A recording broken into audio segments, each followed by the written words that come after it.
We all know the company that invented the future two, maybe three times, but right now they're watching someone else invent the future without them, which is kind of weird.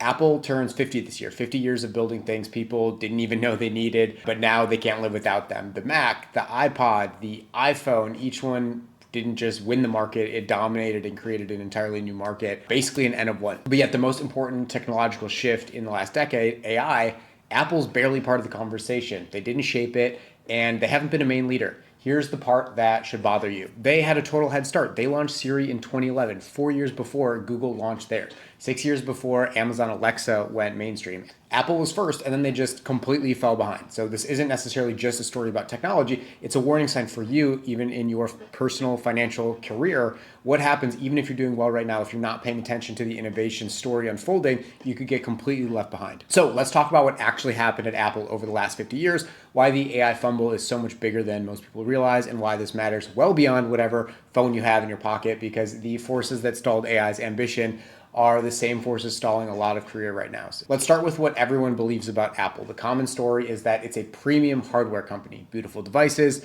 really tight software integration, the most loyal customer base in consumer technology, which is all true. Apple service businesses hit 109 billion in revenue in 2025. Their hardware margins are the envy of every manufacturer on earth. But what you're missing is that Apple's greatest strength is actually its biggest liability, because their hardware model rewards perfection. You design it, you build it, you ship it, it works, done. Apple's entire culture was built around shipping things that work on the first day. That's their promise. But AI is the complete opposite. It doesn't work like that. It's never finished. It gets better through data, through shipping imperfect versions and learning from them really quickly. Google updates its AI models constantly. OpenAI pushed more than 12 significant architectural updates to GPT-4 in 18 months. Apple ships one major iOS update per year. That cadence gap is the biggest problem. It's a fundamental mismatch between what AI requires and how Apple operates. And this isn't just speculation, because in 2024, Gartner analysis found that companies with hardware product cultures take an average of 3 times longer to ship iterative AI updates compared to software native companies. 3 times longer. In a market where a 6-month delay can mean complete irrelevance, you can just ask ChatGPT versus Claude about that one right now. But pile on the data problem. AI models are getting smarter when they have more data to train on. GPT-4 was trained on over 1 trillion tokens of text. Apple's on-device models, constrained by their privacy architecture, are trained on orders of magnitude less, which doesn't take away the value of privacy, but it's a mathematical reality that basically puts their hands tied behind their back. Less data, less capable model. There's really no shortcut around that. Apple spent $31 billion on research and development in 2024, but analysts estimate less than 20% of that went to AI and machine learning infrastructure. Meanwhile, Google allocated over $45 billion specifically to AI compute and research in the same period. So the company that had the first mainstream voice assistant in 2011, by 2024 was spending less on AI than their biggest rival. That isn't even comparable, honestly. So let's be clear, this isn't just a very small mistake on their part. It's a decade worth of poor decision making that is making them essentially irrelevant in the AI game. Let's look at some stats. In early 2010, there were 3 researchers from Stanford, Kittless, Shire, and Gruber. They launched an app called Siri in the App Store. It was a voice assistant that could understand context, that could follow a conversation. Steve Jobs used it, then called them again, then called them 34 days in a row. Kittless said Jobs was calling them at midnight. Jobs eventually went to their house and said he wanted to buy the company. They didn't want to sell. He called for 34 consecutive days. That tells you everything you need to know about how serious Jobs was when he saw it. He told the people around him that this was the first time he'd see someone crack AI. Jobs had been tracking artificial intelligence for a decade before that demo. He wasn't easily impressed. Amazon bought Siri, integrated into the iPhone 4 in 2011, and launched it to the world. The sad thing is Jobs died the day after this launch event. He never got to see what Siri actually became, or more accurately, what it didn't become, because after the launch, Siri basically froze. Between 2014 and 2020, Siri added roughly 15 new functional capabilities. Google's Assistant, which launched 5 years after Siri, expanded to over 1 million supported actions by 2019. 1 million in 3 years. In 2018, Apple recruited one of the top AI leaders from Google to accelerate things, but progress remained very, very slow. The people who built Siri originally have said publicly that a number of the things Siri could actually do for users never went anywhere. And then in 2022, something crazy happened. OpenAI launched ChatGPT, and it reached 100 million users in 2 months, the fastest consumer technology adoption ever recorded in history. And suddenly everyone understood just how far behind Siri actually was. Not a little bit slower or a little bit less capable, a completely different product category. in 2024, Apple partnered with OpenAI to launch Apple Intelligence. It was supposed to be the big answer, the big AI push that they were going to make, but it didn't land the way they needed it to. And then in 2024, Altman publicly named Apple as OpenAI's biggest competitor, which changed the dynamic of that partnership basically overnight. Now Apple is partnering with Google, paying an estimated $1 billion a year for access to Gemini, the company that was Siri's biggest rival, the company Apple sued over smartphone patents, and it's now the engine Apple is buying to power its most important product feature. Apple already pays Google over $20 billion annually to be the default search engine on iPhones, which came out in the DOJ antitrust trial in 2024. So the bill for the Google relationship is now over $21 billion a year and only getting bigger. Think about what that number means. Apple is paying its primary competitor more than $21 billion annually and still doesn't fully own the technology that will define the next decade. That's a structural dependency of huge proportions. And the people inside the industry already know it. One analyst who's followed Apple for 20 years put it this way: this is the biggest delay they've had by orders of magnitude. So why did this happen? This part is what actually matters, because it's not just about one company missing a technology cycle. Apple built its entire identity around a specific model of product development. Design in secret, perfected completely, ship it when it's flawless, repeat. That model produced the Mac and the iPhone and the App Store, and it made Apple one of the most valuable companies in the world. But that model has 3 requirements that AI completely destroys. First, you need a defined, shippable endpoint. Hardware has that. Software products increasingly don't have that. AI models don't have an endpoint. They evolve continuously. Apple's culture was never built for products that never actually finished. Second, you need tight control over the user experience. Apple has always maintained that control by owning the stack, the chips, the operating system, the software, the device.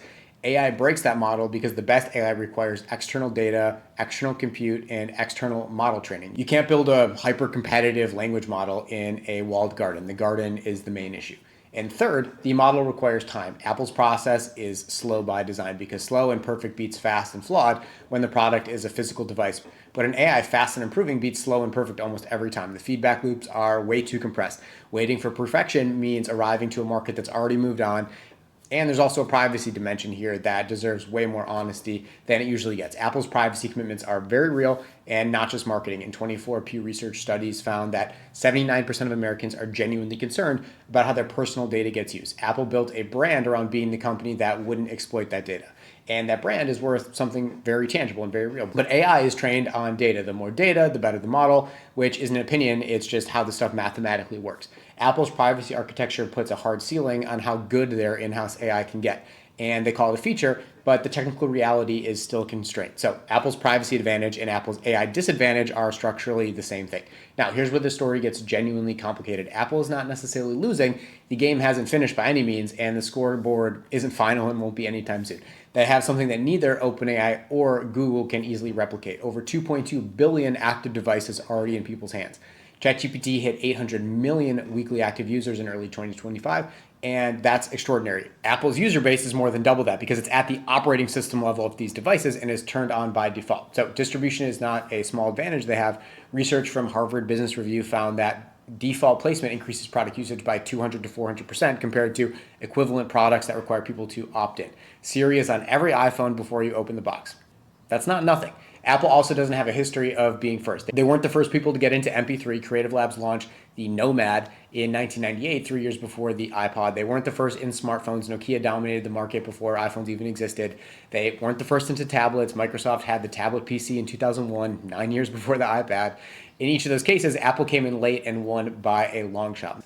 McKinsey looked at platform market dynamics and found that in roughly 2/3 of cases, the company that achieves the best integration, not just the first launch, captures a majority of the long-term value. So the pattern is concrete, but there's also a cost argument too. AI infrastructure is getting cheaper faster. GPU compute costs dropped by 70% in 3 years.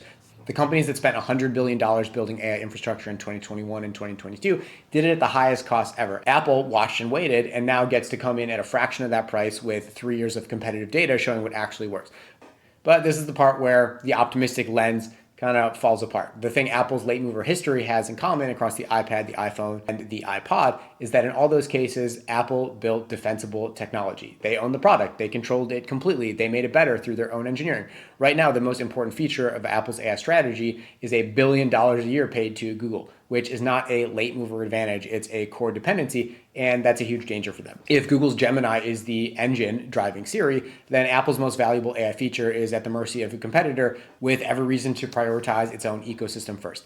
Apple has to build its way out of the dependency, and very, very quickly, because the window for course correction in technology platform markets is not infinite. The analyst who covered Yahoo's decline put it plainly. Yahoo was so early in search. They didn't evolve at the pace the market required, and it's very rare that a company regains momentum once they've lost it in a core market. Apple, at their 50-year mark, faces a fork, which isn't existential. They're still the most valuable company on earth with service margins around 75% and a super loyal customer base. But it is genuinely consequential. If they solve AI, if they build a Siri that actually knows you, that can act across your apps, that integrates with their silicon in a way that no competitor can replicate, they extend dominance into the next era. Their privacy architecture becomes an actual differentiator as regulatory pressure on data-hungry AI companies intensifies. GDPR compliance costs and US state privacy laws are already running into the billions for companies that build on unlimited data collection. But if they don't solve it, and if they stay dependent, if Gemini partnership becomes a crutch rather than a bridge, they become a premium hardware company slowly dismantled by AI assistants that don't care which device you own. But here's how we can reframe this. And I think this is actually what matters way beyond Apple. We're conditioned to think that being an early mover means you're going to win. The first mover advantage is in every MBA textbook. Siri was first, Siri lost. So that model is clearly incomplete. But we're also conditioned to think that being established and large means you're safe. Apple has billions of users, unmatched brand loyalty, and the most profitable service business in consumer tech. And they're still very, very vulnerable. The actual lesson from Apple's first 50 years is this: the company that survives technological transformations are the ones that abandon their identity before the market forces them to. Apple did that once in the late 90s when Jobs came back and killed 70% of the product line. It was brutal, but it saved the company. The question is, at 50, whether Apple can do it again. Not kill all its products, but kill assumptions. The assumption that perfection before shipping is always right. The assumption that walled gardens protect it more than constraints. The assumption that privacy and capability can't coexist. The brand that made Apple great is now the thing that Apple has to partially let go of to stay great. That's a harder problem than building a good voice assistant. That's a culture problem. And culture problems are the hardest ones to solve from the inside. An early advantage you don't develop becomes an early disadvantage, which is exactly what Siri shows us. Now, here's why I spent over 10 minutes telling you this story about Apple.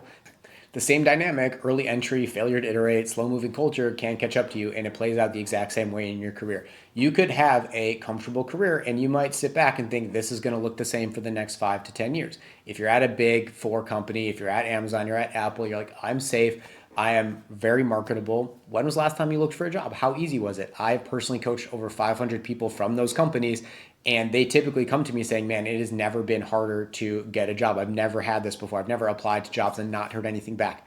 But there are some very real realities to this changing AI dynamic in the marketplace. One is that it's never been more competitive. 500 plus people apply to every job on the internet. You have way less than a 1% chance getting an interview, even if you have a perfect resume. Two is people are getting automated out of their jobs. Experts like Elon Musk and Andrew Yang and Sam Altman have said that 50 to 80% of corporate work can already be automated based on current technology. It's just a speed to implementation thing. So not everyone will lose their jobs, but it is going to get even more hyper competitive. So my question for you is, how do you play into this Apple story? If you're Apple, are you just sitting back and relying on your core experience? What got you here will get me there, which we know is actually what got you here won't get you there, is playing out in your career. What is the gap? Is it learning new skills? Is it understanding the market? Is it being marketable? Is it getting interviews on autopilot so you have a backup safety net? The average time to job placement in 2026 is over 5.5 months. And most people don't have 50 grand to burn through in savings if they happen to get laid off tomorrow and need a job. So if you are watching this and not only are interested in the macroeconomic story, but think to yourself, how do I not be Apple? How do I evolve with the times? How do I stay future-proofed? How do I protect my income? How do I have redundant income, multiple income streams, leveraging my current skill set and adapting it to the new demands of the marketplace? If that's you, I've run the job search for over 500 people in the last year, and we are at the absolute cutting edge of all these things. For clients who follow our process fully, we place people in an average of 70 days at 142 added income. And what's cool is for some of those people, it's just a job, but for some of them, it's a job on top of their existing job. And that's an awesome transformational amount of income, earning multiple six figures, especially while there is still this runway of things looking kind of normal. Just like Apple having this huge user base, they still have some runway. So you can use the stability, the partial stability we still have in the job market before it becomes completely unrecognizable to really get ahead financially. So if you want to see if you qualify for our Done For You job search program, you can click the link below to apply, and we'll see you in the next video.